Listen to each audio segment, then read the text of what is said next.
Hello, students. So we are starting our semester off in chapter 15 of David Shee's America, A Narrative History, third edition. Hope you have your textbooks. So here we go. So we're starting in chapter 15, which is actually the era of Reconstruction, which is 1865 to 1877.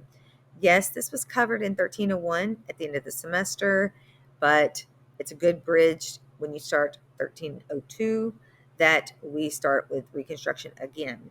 Reconstruction is a vital era of American history.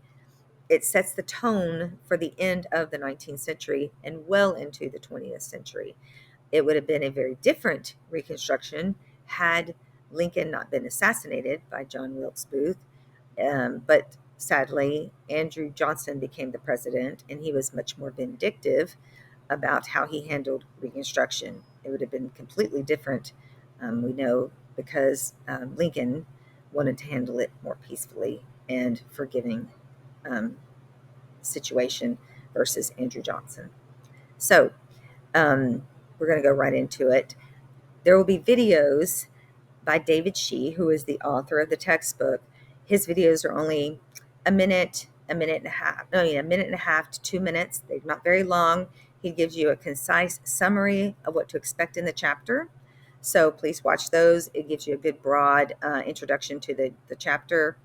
He does a very good job of it because obviously he wrote it. Secondly, use your outlines. And I told you that we do 2 chapters a week.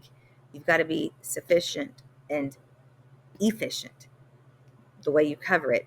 Remember, I said work smarter, not harder. Use your outlines, and I try to gear the outlines and the content by what you're going to see in your quizzes. So you got 2 chapters.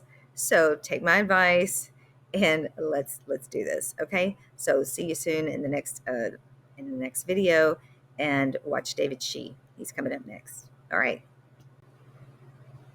Imagine yourself a slave in Georgia in the spring of 1865.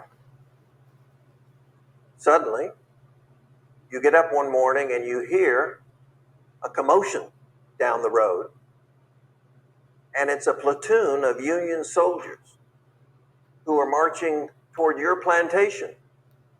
And before the day is over, they have freed you. So you are now officially what were called freed men or freed women. So in the morning you were a slave, and in the evening you're free. But what did that mean to those who were slaves one day and free the next? They still had no place to live, no place to work, little education. They were in limbo. At the same time, imagine that white planter who had owned you for most of your life. What do you think he was thinking? How was he going to preserve his plantation in the face of the loss of the Civil War, the lack of any cash? All Confederate currency was immediately worthless. There was no money, there were no banks. And now all of his workers were being freed by federal soldiers. What do you do? How do you survive? So those on both sides of the equation in plantations across the South now faced a similar struggle for survival in the newly reconstructed South.